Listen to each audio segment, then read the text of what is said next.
Hello friends, how are you? Welcome in this channel.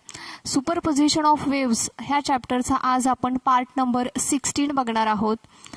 आजच्या टॉपिकला सुरुवात करण्यापूर्वी आपण पार्ट नंबर 15 मध्ये काय बघितलेलं आहे ते रिवाइज करूया.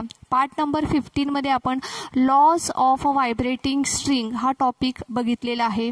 ह्याच्यामध्ये आपण एकूण 3 लॉज बघितलेले आहेत. Laws of length, laws of tension and laws of linear density असे एकूण आपण 3 लॉज बघितलेले आहेत. त्या लॉजला आपण एकदा रिवाइज करूया. Frequency n is equals to आहे 1/2L under root T/m. Okay, so the natural frequency n is inversely proportional to the length when the tension and mass are kept constant. Okay, then the laws of tension मध्ये आपण बघितलेले आहे. The fundamental frequency n is directly proportional to the under root of tension. ठीक आहे, when the length and mass is kept constant. त्याच्यानंतर आपण बघितलेली आहे the fundamental frequency is inversely proportional to the radius of the string and inversely proportional to the square root of density. हे कशामध्ये बघितलं तर आपण तिसरा जो लॉ आहे the laws of linear density ह्याच्यामध्ये आपण हा भाग बघितलेला आहे. तर स्टुडंट्स, आज जो आपल्याला भाग बघायचा आहे तो आहे सोनोमीटर.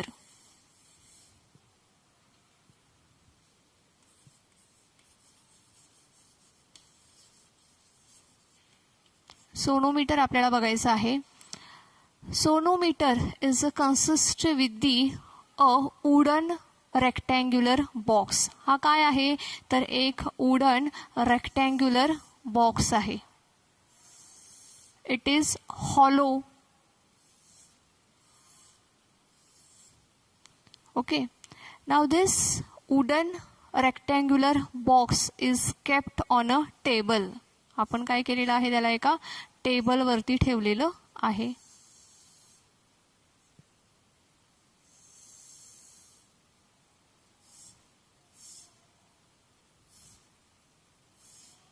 ओके, हा जो रेक्टँग्युलर वुडन बॉक्स आहे it is used to amplify the sound. कशासाठी वापरला जातोय तर हा टू ॲम्प्लिफाय दी साऊंड. ह्या रेक्टँग्युलर बॉक्सवरती 2 ब्रिजेस आपण ठेवलेले आहे विच कॅन मुव्हेबल. असे 2 ब्रिजेस आहेत बघा, आणि हे ब्रिजेस कसे आहेत तर मुव्हेबल आहेत. ते मूव्ह होऊ शकतात, आपण त्यांना फिरवू शकतो. राईट, ह्या बाजूला आपण एक पुल्ली बसवलेली आहे.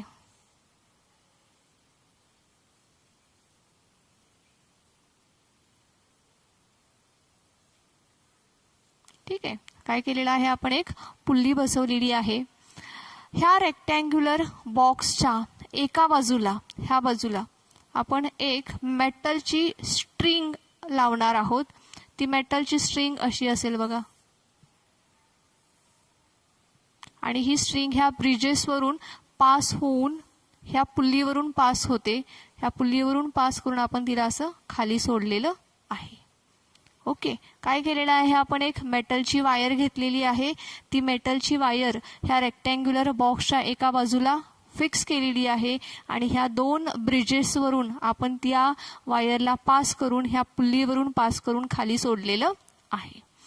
आता ह्या वायरच्या दुसऱ्या टोकाला ॲट दी अदर एंड आपण काय केलेलं आहे एक हुक लावलेला आहे, आणि त्याला वेट लावलेला आहे आपण खाली इथे. ठीक आहे, आपण काय केलेलं आहे इथं एका साईडला त्याला वेट लावलेला आहे. हा जो लोड आहे हा लोड जर का आपण चेंज केला, if we vary this load, ज्यावेळेस आपण हा लोड चेंज करू त्यावेळेस the tension which is produced in the string will gets change.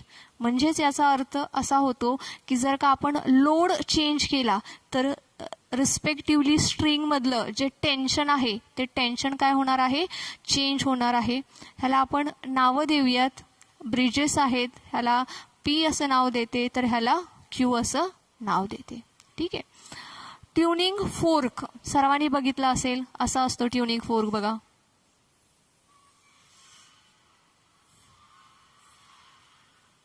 Tuning fork. ठीक आहे.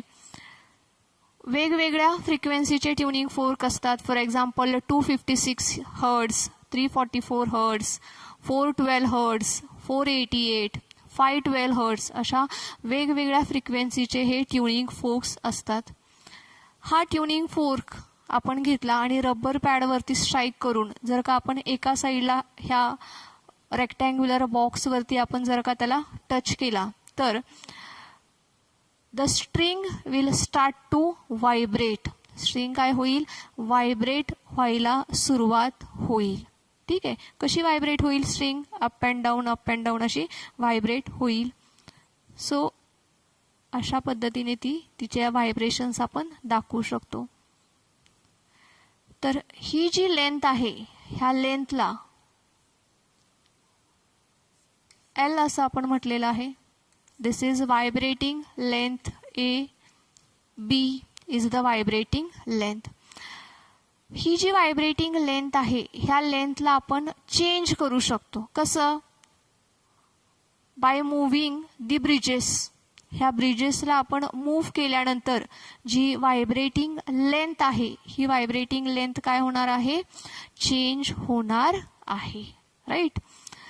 व्हायब्रेटिंग लेंथ चेंज होत आहे. That means the natural frequency of the string is changing. जी स्ट्रिंगची जी नॅचरल फ्रिक्वेन्सी आहे ती काय होते? चेंज होते. ॲज दिस लेंथ चेंजेस ती काय होणार आहे? चेंज होणार आहे. राईट. ज्या वेळेस ह्या स्ट्रिंगची नॅचरल फ्रिक्वेन्सी आणि हा जो ट्युनिंग फोर्क आपण इथे लावलेला आहे ह्या ट्युनिंग फोर्कची फ्रिक्वेन्सी मॅच होते म्हणजेच सेम होते. लक्षात येते?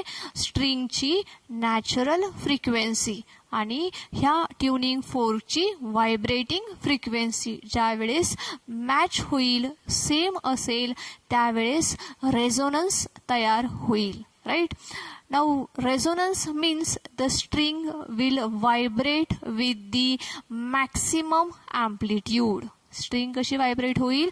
तर मॅक्सिमम अँप्लिट्यूडने व्हायब्रेट होईल. ओके. परंतु आपल्याला कसं कळणार की आता रेझोनन्स तयार झालेला आहे? राईट. सो रेझोनन्स तयार झालेला आहे का नाही हे फाइंड आउट करण्यासाठी एक पातळ छोटासा थिन असा पेपरचा एक तुकडा घ्यायचा आहे आणि तो ह्याच्यावरती ठेवायचा आहे. त्यालाच आपण पेपर रायडर असं म्हणतो. तर पेपर रायडर ह्या स्ट्रिंगवरती ठेवायचा आहे. ट्युनिंग फोर्क व्हायब्रेट करून एका बाजूला धरायचं आहे. हे जे ब्रिजेस आहेत हे ब्रिजेस स्लाइटली मूव्ह करायचे आहेत to change the vibrating length. That means to change the natural frequency of the string. ठीक आहे. ज्या वेळेस स्ट्रिंगची नॅचरल फ्रिक्वेन्सी ह्या ट्युनिंग फोर्कच्या फ्रिक्वेन्सीशी मॅच होईल त्यावेळेस जी स्ट्रिंग आहे that string will vibrate with the maximum amplitude and the paper rider will get on throw on. हा जो पेपर रायडर आहे तो काय होईल? ह्या स्ट्रिंगवरून खाली फेकला जाईल. ठीक आहे. मग ज्या वेळेस हा पेपर रायडर खाली पडेल त्यावेळेस we will come to know that there will be resonance. मग त्यावेळेस आपण असं समजू शकतो की त्यावेळेस ह्या ठिकाणी रेझोनन्स तयार झालेला आहे.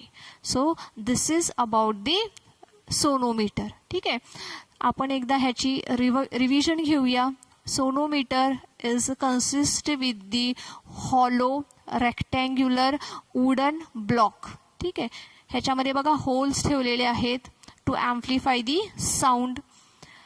हा जो रेक्टँग्युलर बॉक्स आहे ह्यालाच साऊंड बॉक्स असं देखील म्हटलं जातं. ह्याला आपण टेबलवरती ठेवलेला आहे. ह्या रेक्टँग्युलर बॉक्सच्या वरती बघा दोन ब्रिजेस आपण ठेवलेले आहेत. त्याला नावं दिलेली आहेत पी आणि क्यू. वायर एका बाजूला लावलेली आहे. ह्या ब्रिजेसवरून ह्या पुल्लीवरून तिला आपण खाली सोडलेलं आहे. दुसऱ्या बाजूला तिला आपण टेन्शन लावलेलं आहे, लोड लावलेला आहे. हा लोड चेंज केला आपण तर स्ट्रिंग मधलं टेन्शन हे चेंज होणार आहे. 2 ब्रिजेसमध्ये मिनिमम डिस्टन्स ठेवलेला आहे आणि एक पेपर रायडर, पेपरचा एक थिन पातळ स्ट्रीप आपण ह्याच्यावरती ठेवलेली आहे. ट्युनिंग फोर्क व्हायब्रेट करून आपण एका साईडला इथे जर का टच केला ह्या बॉक्सला तर string will start to vibrate. String vibrate होत असताना पी आणि क्यू मधलं डिस्टन्स आपण चेंज करणार आहोत to adjust the natural frequency. ज्यावेळेस नॅचरल फ्रिक्वेन्सी आणि ट्युनिंग फोर्कची फ्रिक्वेन्सी मॅच होईल त्यावेळेस रेझोनन्स फायर होईल. The string will vibrate with the maximum amplitude and the paper rider will get on throw on. Paper rider असा खाली फेकून दिला जाईल. So that is the resonance. So ह्या रेझोनन्सशी रिलेटेड एक डेमो लेक्चर केलेलं आहे. हे लेक्चर संपलं की तुम्हाला ते बघायला मिळेल. ठीक आहे. आता आपण पुढचा टॉपिक घेणार आहोत. सोनोमीटरशी रिलेटेड आपल्याला पुढचा टॉपिक बघायचा आहे आणि तो पुढचा टॉपिक आहे sonometer can be used to verify the laws of vibrating string. सोनोमीटरचा आपण कशासाठी वापर करू शकतो तर to verify the laws of vibrating string. Vibrating स्ट्रिंगचे आपण एकूण 3 लॉज बघितलेले आहेत.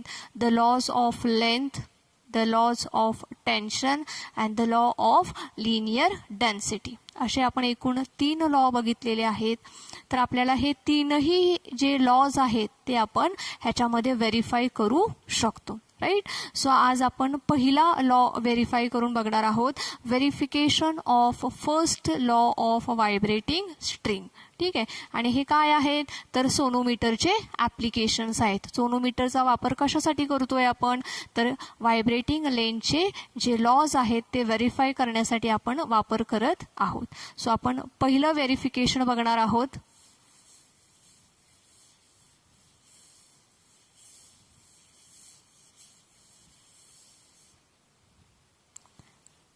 आपल्याला पहिलं व्हेरिफिकेशन बघायचं आहे. Verification of first law.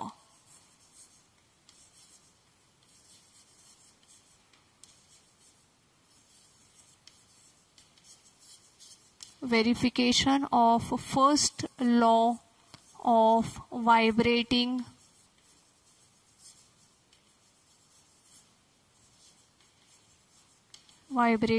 String. ठीक आहे. Verification of first law of vibrating string. तर आपण व्हायब्रेटिंग स्ट्रिंगची frequency, fundamental frequency find out केलेली आहे बघा. n is equals to 1/2L √T/m अशी फ्रिक्वेन्सी फाइंड आउट केलेली आहे. Right.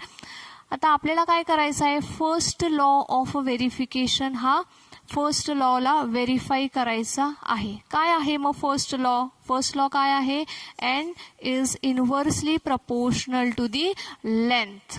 That is the fundamental frequency is inversely proportional to the length of the vibrating string. Right? मग हा law verify करण्यासाठी जो आपण सोनोमीटर आपण आत्ताच बघितलेला आहे, डायग्राम मी आता पुसलेला आहे, पण ह्या डायग्राम मध्ये आपण बघितलेलं आहे की ट्युनिंग फोर्क आपण वापरलेला आहे. ठीक आहे. तर मग हे जे ट्युनिंग फोर्क्स आहेत हे वेगवेगळ्या फ्रिक्वेन्सीचे ट्युनिंग फोर्क्स आपण घेणार आहोत. फॉर एक्झाम्पल N1, त्याच्यानंतर N2, त्याच्यानंतर N3 अँड सो ऑन. ठीक आहे. N1 ची frequency let us assume that it is 512. N2 किती असेल 488, N3 426, N4 388, N5 256 अशा वेगवेगळ्या फ्रिक्वेन्सीचे ट्युनिंग फोर्क्स आपण घेतलेले आहेत. Right. The tension is kept constant. Tension कसं आहे कॉन्स्टंट आहे. स्ट्रिंगला जो आपण लोड लावलेला होता तो लोड कसा आहे कॉन्स्टंट आहे. Mass per unit length is also constant. Mass per unit length m ची व्हॅल्यू देखील कशी आहे कॉन्स्टंट आहे. सो t आणि m ह्या दोनही व्हॅल्यू कॉन्स्टंट आहे. आपण हा आत्ता जो डेमो बघितलेला आहे तो डेमो आपण पुन्हा ह्या वेगवेगळ्या फ्रिक्वेन्सीसाठी पुन्हा आपण तो करणार आहोत. म्हणजेच काय करणार आहोत आपण, हा रेक्टँग्युलर बॉक्स आहे. ठीक आहे. हे त्याच्यावरचे ब्रिजेस आहेत, ही स्ट्रिंग आहे. ठीक आहे, इथे आपण पुल्ली लावलेली आहे, ह्या पुल्लीवरून ही स्ट्रिंग अशी खाली आलेली आहे. ही अरेंजमेंट आपण कुठे ठेवलेली आहे, टेबलवरती ठेवलेली आहे. राईट,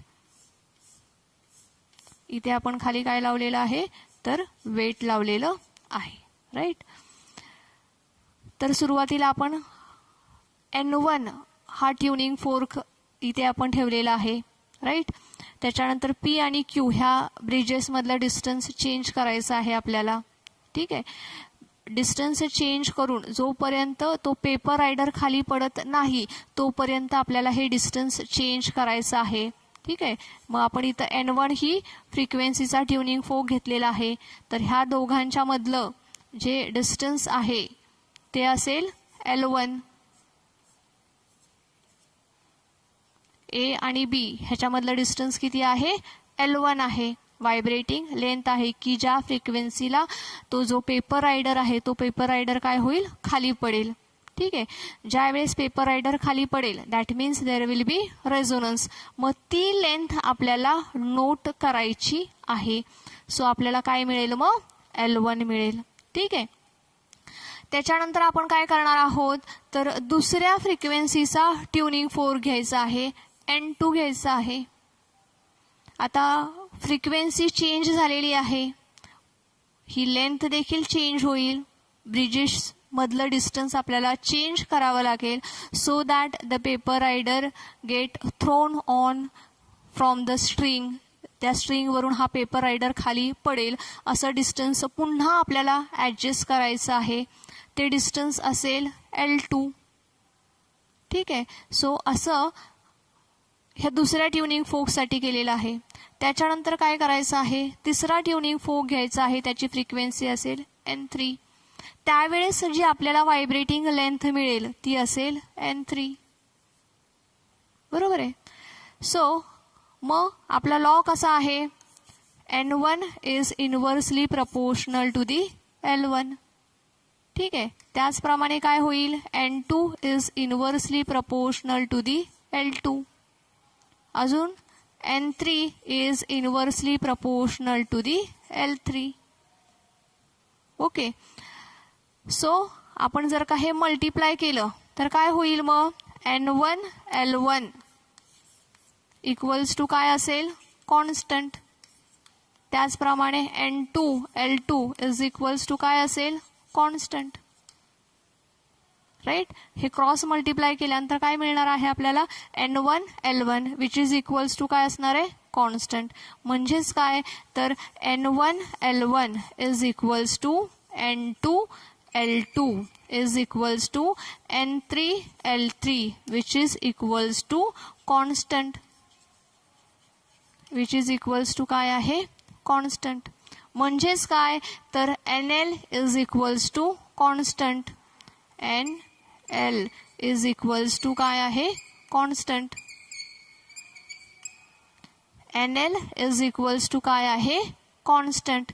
जर का हा NL is equals to constant असं असेल, NL is equals to constant असं असेल, दॅट मीन्स काय असेल, तर N is inversely proportional to the length. काय असेल, N is inversely proportional to the length असं असेल. राईट, म्हणजेच काय, the first law of vibrating string is verified by the sonometer किंवा verified with the help of the sonometer. सोनोमीटरच्या साहाय्याने vibrating स्ट्रिंगचा हा जो फर्स्ट लॉ आहे that is verified. Okay, so let us revise first law. काय आहे first law आपला, तर N is inversely proportional to the length. ह्याच्यासाठी काय केलं आपण, सोनोमीटरचा सेटअप केलेला आहे. वेगवेगळ्या फ्रिक्वेन्सीचे ट्युनिंग फोर्क्स घेतलेले आहेत. N1 N2 N3 अशी त्याची फ्रिक्वेन्सी आहे. N1 ह्या फ्रिक्वेन्सीसाठी व्हायब्रेटिंग लेंथ मिळेल आपल्याला L1. N2 ह्या फ्रिक्वेन्सीसाठी व्हायब्रेटिंग लेंथ मिळेल L2. N3 ह्या फ्रिक्वेन्सीसाठी व्हायब्रेटिंग लेंथ मिळेल आपल्याला L3. Now we know that n is inversely proportional to the L. So n1 is inversely proportional to the L1, n2 is inversely proportional to L2, n3 is inversely proportional to L3. जर का आपण ह्याचं multiplication केलं, NL equals to काढलं तर तो काय असणार आहे, कॉन्स्टंट. N2 L2 काढला तर तो कसा असणार आहे, constant. That means n1 L1, n2 L2, n3 L3 हे सर्व काय आहेत, कॉन्स्टंट आहेत. Right. If it is constant that means NL is constant. NL जर का कॉन्स्टंट आहे that means N is inversely proportional to the length. Okay, and hence we can say that the law of vibrating string, the first law of vibrating string is verified. Okay, ह्याचं demo video ह्या video संपल्यानंतर तुम्हाला बघायला मिळेल. तो video तुम्ही बघून घ्या.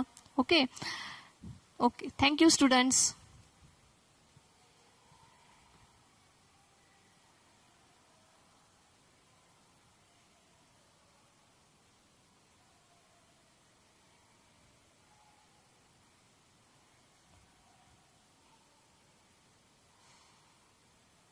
बघा स्टुडंट्स, तुमच्यासमोर हा जो वुडन बॉक्स दिसतोय रेक्टँग्युलर शेपमध्ये आहे, ह्याला आपण सोनोमीटर असं म्हणतो. ह्या सोनोमीटरमध्ये बघा वायर्स आहेत इकडच्या बाजूला, ह्या वायर्स फिक्स केलेले आहेत आणि इथून ही वायर, हे जे दोन ब्रिजेस तुमच्यासमोर दिसत आहेत ह्याला P आणि ह्याला Q असं आपण म्हटलेलं आहे. ह्या ब्रिजेसवरून इथे एक पुल्ली लावलेली आहे, या पुल्लीवरून आपण वायर खाली सोडलेली आहे. ह्या वायरला खाली इथे आपण टेन्शन लावलेलं आहे. हे जे टेन्शन आहे हे आपल्याला चेंज करता येतं. लोड लावलेला आहे तो चेंज करता येतो. जेवढा आपण लोड कमी किंवा जास्त करणार त्या प्रमाणात वायरचं टेन्शन हे कमी जास्त म्हणजेच चेंज होणार आहे. ट्युनिंग फोर्क आहे. ट्युनिंग फोर्कच्या साहाय्याने बघा आपण त्याची व्हायब्रेटिंग लेंथ अशा पद्धतीने चेंज करतो. बघा आवाज ऐकू येतोय, that means the string is vibrating. ह्या दोन ब्रिजेसमधली जी लेंथ आहे त्याला आपण व्हायब्रेटिंग लेंथ असं म्हणतो. We can change the position of this bridges alternately. अशा पद्धतीने जर का आपण चेंज केलं तर त्याची आपण व्हायब्रेटिंग लेंथ चेंज करत आहोत. ज्यावेळेस व्हायब्रेटिंग लेंथ चेंज होते त्यावेळेस त्याची नॅचरल फ्रिक्वेन्सी देखील चेंज होते. When the natural frequency of this string is same as that of the frequency of a tuning fork.